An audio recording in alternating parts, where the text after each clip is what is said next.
I don't think that the current mess we're in is separate from the fact that we've allowed the artistic mode of thought to degrade. I'm sure many of you feel as I'm sure many of you feel as I do that the best person you've ever been, maybe, apart from your family and so on, is when you're in the thrall of some beautiful work of art. Suddenly you're not just you're everybody. So to me, I feel like saying to young artists, it's time to double down on our belief in art as sacred. Every other generation, every other culture has thought it. We have to fight against the materialism in our culture. We have to fight against the sort of aggressive banality that seems to be so current.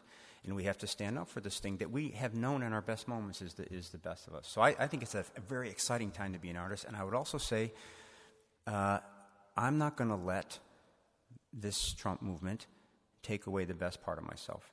And I'm not going to let it take away my best writing years. And I say that for singers and dancers and moms and people who work at laundromats and everybody. That's it. So much. Can I read you a brief poem on the topic, which I just happened to have prepared? This is I found that whenever I'm really stressed out, I compose in Susian doggerel. I don't know why this is. But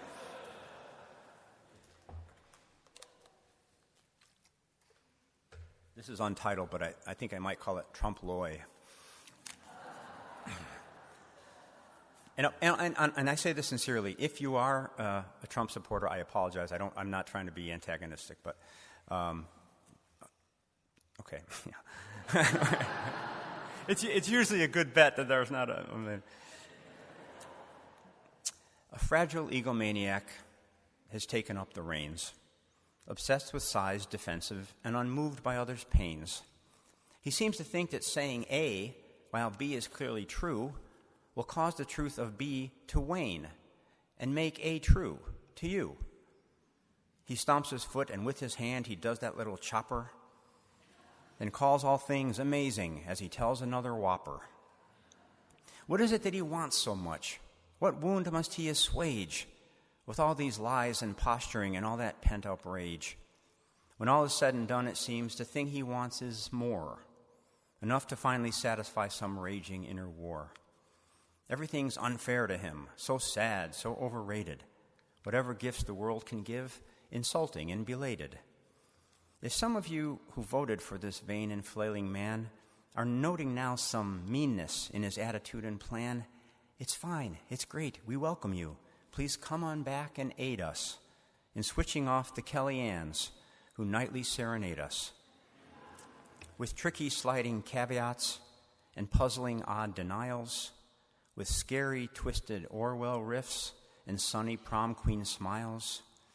And other times and places this dopey gong has sounded to claim that truth's negotiable and that we're all surrounded by enemies, by horror and by hate, by refugees who want us dead and liberals sleeping late.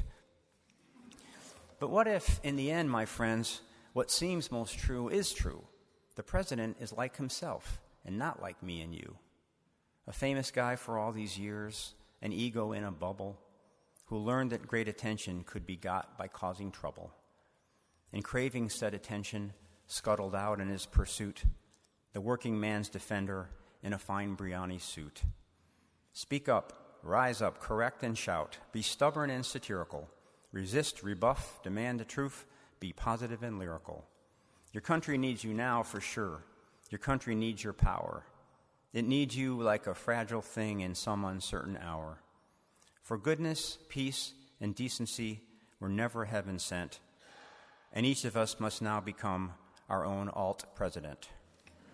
Thank you very much.